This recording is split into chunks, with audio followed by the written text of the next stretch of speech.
All right, you reckon you can take me, do ya? Do ya? Jab, jab. Come on. Hopefully you weren't too intimidated by that, even though obviously like a man of my age is a serious threatening endeavor. But the idea being here, I was proactive. I came in here and took the first blow rather than waiting for you to get me next, which was reactive, okay? And what we're going to look at in this lesson here is proactive against reactive. So in this lesson, we're going to look at Porter's generic strategies and how we can be proactive to take advantage of the situation. In this lesson from the VCE study design, there are two key approaches we're going to look at. We're going to look at lower cost and differentiation for strategic management according to Porter's generic strategy. So let's get straight into it. So in my silly little way, what you've just seen in that opening set about the boxing gloves is about being either proactive and getting in first or being reactive and waiting for that killer blow to hit you. In the same way, businesses can wait. I hate it when that happens. In the same way, businesses can wait to evaluate their annual key performance indicators and find out that their net profit figures are down, or their productivity rates are down, or unfortunately the number of workplace accidents are up. So they can wait for the key performance indicators to give them the data to say that something is going wrong and they need to react, or they can get in first and be proactive and seek to shape their own destiny. The idea being is plan for the future they want to position themselves in. And this is where this comes about. So this is a proactive approach. It's about strategic management, creating a strategy for where we want to position ourselves for the future to give us the very best advantage we can. And one example of such an approach is Porter's generic strategies. So here you can see Michael Porter in his 1985 book, Competitive Advantage, Creating and Sustaining Superior Performance. So he's an American academic, believes in having strategy to try and position your business future to be as successful as you possibly can, and describes how a business can seek to acquire a competitive advantage in an industry or market, and therefore by doing that, dominate that industry or increase its market share in it. It's therefore very proactive. We're trying to get in first, and it has two underlying concepts. The first concept is that it's a generic strategy.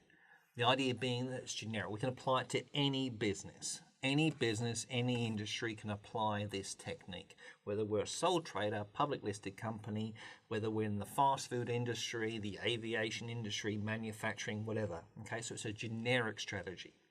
The second is that a business needs to identify, focus, and then build on its strengths.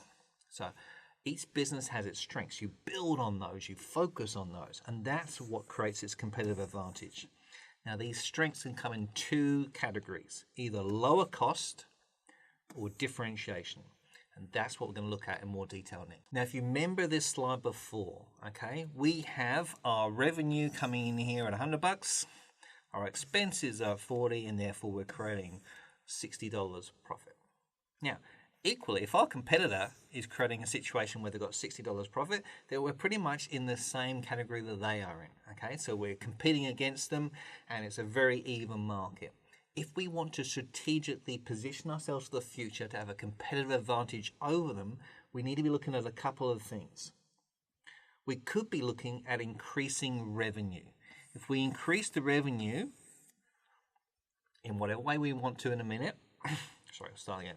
If we increase the revenue, then you can see here we've gone up to $130, and now our profit margin is $90, keeping our expenses at the same rate. That could be one way of getting an advantage. So what can we do to increase our revenue? Equally, another way of trying to get a better profit margin is to reduce our expenses from 40 down to 10, and therefore that creates the profit margin for us. That creates that advantage.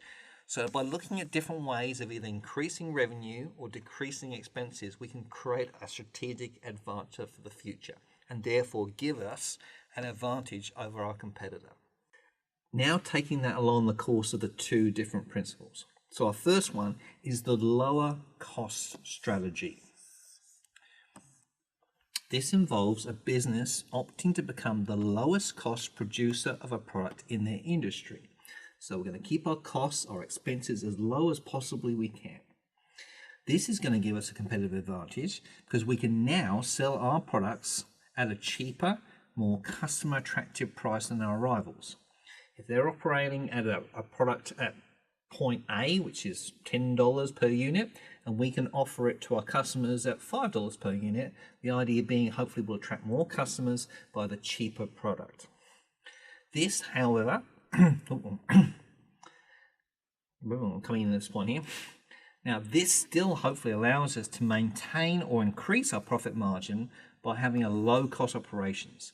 As we've shown in the previous slide, we can still make more money by increasing sales and market share at that lower price. So we're going to hopefully be more customer attractive because it's cheaper prices. And if we keep our costs down, our expenses down, we can still keep our profit margin at the same time. So this is going to be a strategy hopefully that will have great appeal for those amongst us that are called price conscious consumers. I'm one of them. Okay, for me, I love going to Aldi and getting the same items for fraction of the price they would do at Coles or Woolworths. Okay, so if you're a price conscious consumer, you are attracted to these type of products. So how can we deliberately try and create a lower cost strategy? Well, there's lots of ways of doing it. Okay, one of the first ones is this thing called economies of scale. Okay, this means by being big, we can create some economies by either purchasing in bulk, operating on a mass production scale, or using technology on a production line, which smaller businesses wouldn't be able to do. So by being big has power. So for Aldi, it's bulk buying. By bulk buying a limited range of goods in large quantities means that they can get special deals from the suppliers. They can therefore keep their expenses down and pass on those special deal prices to us in terms of consumers as a cheaper priced product. So therefore their costs come down and they pass it on to us as cheaper prices. That's one way of doing it. Another way of doing it is by offering high volumes of standardized goods or services, aiming for no frills. So if you think of yourself for IKEA or Jetstar being a good example, if you go on the flight there, you don't normally get any food or any entertainment options. So you're literally paying for a seat. So you've got a high volume, lots of people crammed into the flight with very few additional extra features, and therefore it keeps the costs really low, and therefore they can pass it on to us in terms of cheaper prices. Another way of doing it is by being a fairly large operator that can have an automated production line. Therefore, for example, like Carlton United Brewery, they can produce beer in high volumes, mass production, just going 24/7 with a computerized system and the automated production line, making beer all the time. You don't need to stop for tea breaks, time off, lunches, etc., and the production line can keep going, and therefore the cost per unit will come down. Those lower costs per unit, the lower cost bracket, can then be passed on to the consumer again as a cheaper item product compared to, like, say, a boutique beer. Another way of reducing costs is lean management strategies, aiming waste minimization, so you're not losing money in waste, and therefore all the money is going to producing the goods and keeping your cost base down. Another way, maybe by sourcing raw materials from the lowest cost source around the world, bringing in your cocoa beans from Ghana because they're cheaper than getting them from another location, and therefore keeping your cost base really low. Another one could be labor costs associated with overseas manufacture or outsourcing non-core tasks. So again, paying lower wage rates than you would do in Australia to keep your cost base low, or using a whole range of materials management, mass production schedules, or just-in-time strategies. So you've got less storage costs. You've got less storage costs and less wastage, again, hoping to reduce the cost per unit and therefore passing that on, in the case of Toyota, in terms of cheaper car than its competitors. So all of these strategies generally favor large businesses. They have the money to invest in these production lines, in these high volumes of production, economies of scale. So generally favors large businesses who can take advantage of large production volumes and large market share to therefore sell more of the item at a lower price and therefore get a competitive advantage over the other competitors in the industry. So a lower cost strategy aimed at a business offering customers similar or lower priced products compared to the industry average, while maintaining profitable by achieving the lowest cost operations among competitors. Aiming for low cost and then allowing you to then pass that on to your customers in a lower priced item, which gives you that competitive advantage over the competitors. So what's the advantage of following a Porter's low cost strategy? Well, obviously by having low costs, you can pass this across to consumers in terms of lower prices and therefore hopefully being more customer attractive. So for price conscious consumers, this can give you a strong competitive advantage where people are buying your products rather than competitors because your products are cheaper. It also creates a barrier to entry for competitors. Imagine you are Jetstar offering a very cheap, low frills service between Melbourne and Sydney. Well, therefore, it's going to be very unattractive for a new Singapore Airlines to do a Melbourne to Sydney route if they're going to have to offer that at a higher price because they know that customers are going to be drawn to the cheaper price that's offered from Jetstar. So this barrier to entry blocks other competitors thinking of anticipating and entering your market, so you can protect that. It's also a great way of reducing the expenses for the business. As we say, and as we've said, profit is where revenue is minus expenses. So if we can keep our expenses really low by following this approach, we're creating a bigger profit margin anyway for hopefully more sales. However, there are some limitations. As we can see here, if customers are only price sensitive, then the idea being is it doesn't create much brand loyalty. If another competitor finds a way of lowering their prices again to match or beat yours, then they are going to take the market away from you because all you're competing for effectively is on price. And following this lower cost strategy leads you only in that category itself. So potentially you can get lower customer loyalty because customers are only price sensitive, and this low cost strategy becomes a never-ending search for keep trying to lower your costs. Equally, some customers will attribute lower price with lower quality. So some people will see inevitably that an Audi product isn't the same quality as a Coles or Woolworths product. And therefore, if customers want high quality products, but don't, kind of waffle there. So ultimately, this will only really work for customers that are focused on being price conscious. Another thing to consider is that standardized goods and services will often not meet the demands of consumers who want unique customer-specific offerings or want something different.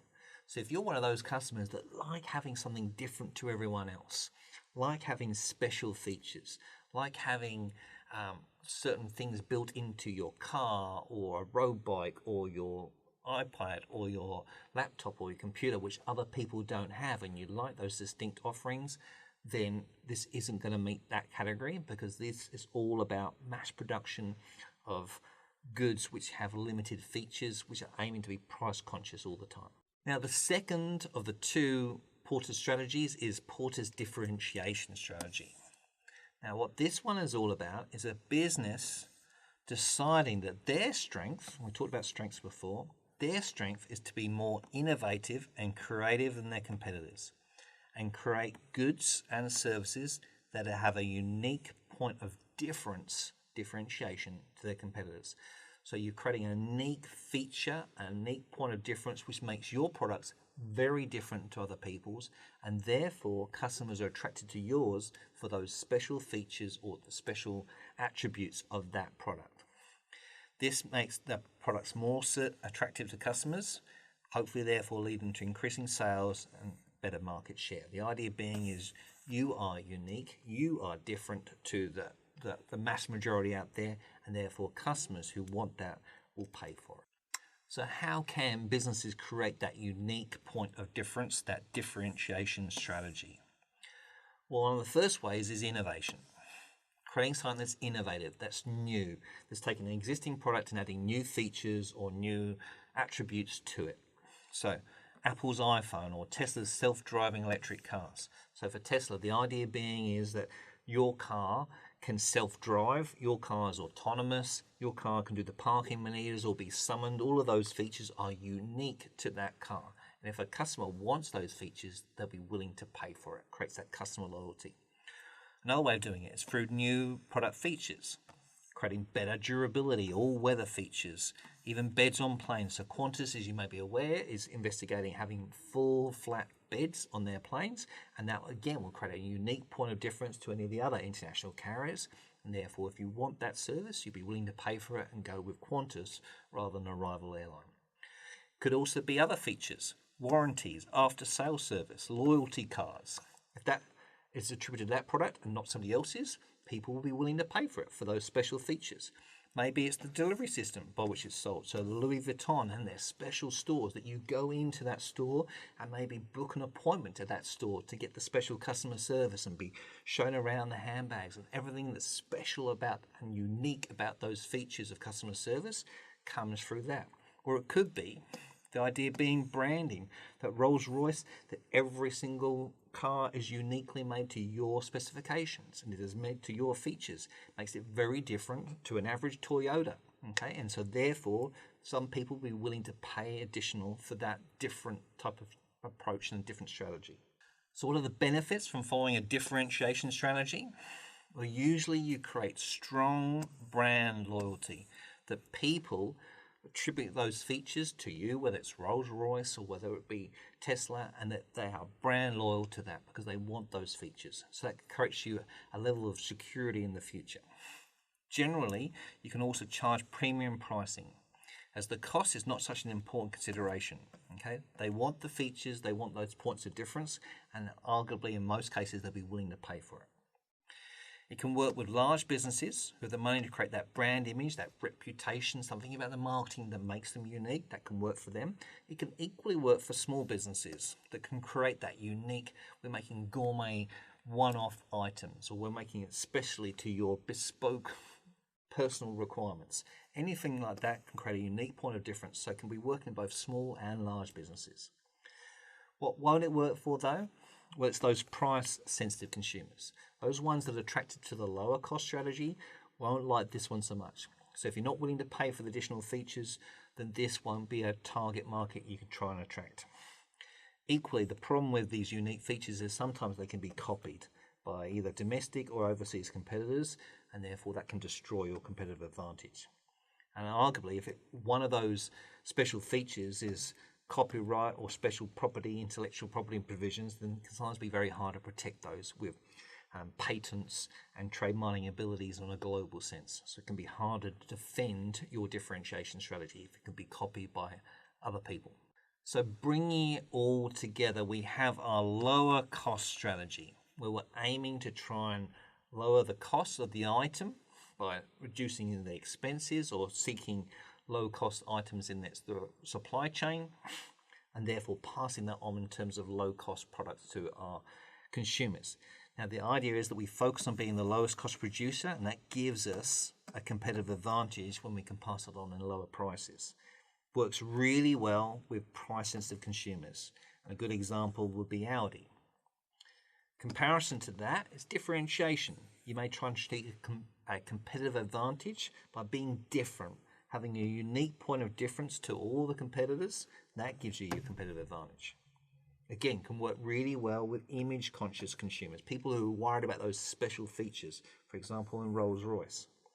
Now, the trick is this middle ground between the two is very hard to maintain. If you've got an item which is neither low cost or differentiation, it's going to get potentially squashed by lower cost providers. So if you're in the middle there, then if a lower cost item comes along, as we've found in the supermarket industry, then maybe if you're in this middle category here of your IGA or Woolworths or Coles, then maybe people are going to be drawn to it down this end.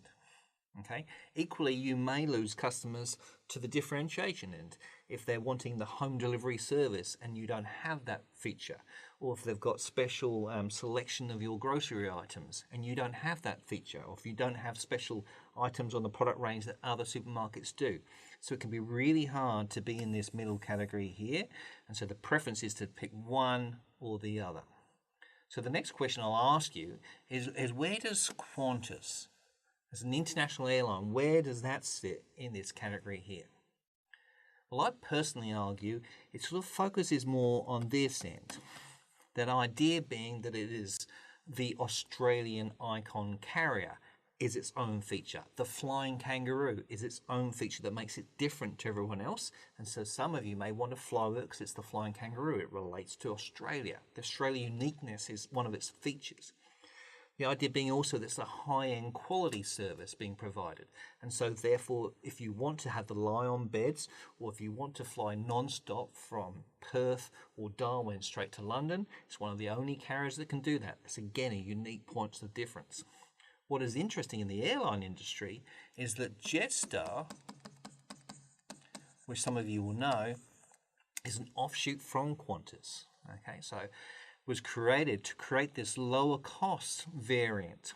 It's still part of the overall business, but by creating the two different aspects, you're not then ending up in the middle here with a carrier which does a bit of both and can get beaten by both competitors. So Jetstar aims to be the lower cost operation and Qantas aims to be the differentiation approach. You can see that in that little business there.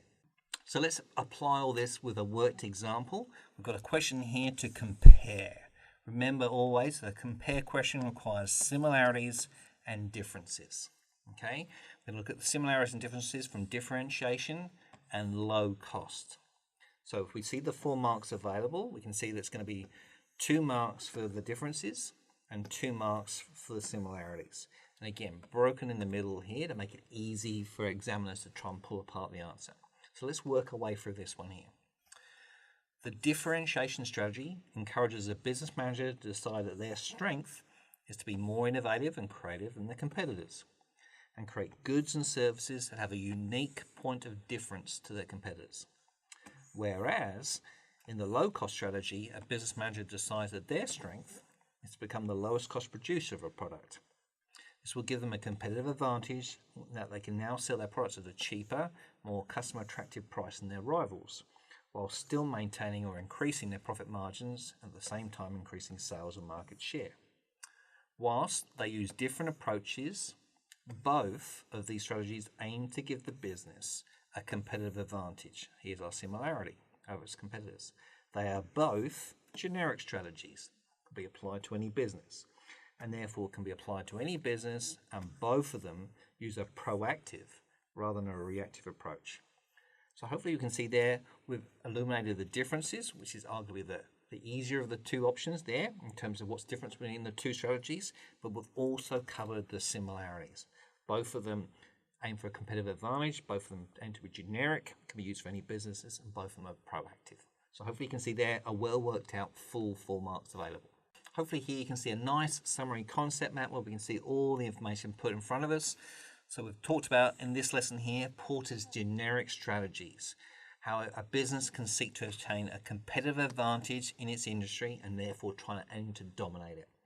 It is generic, means it can be applied to any businesses, and its strategy can be either a low cost or a differentiation approach.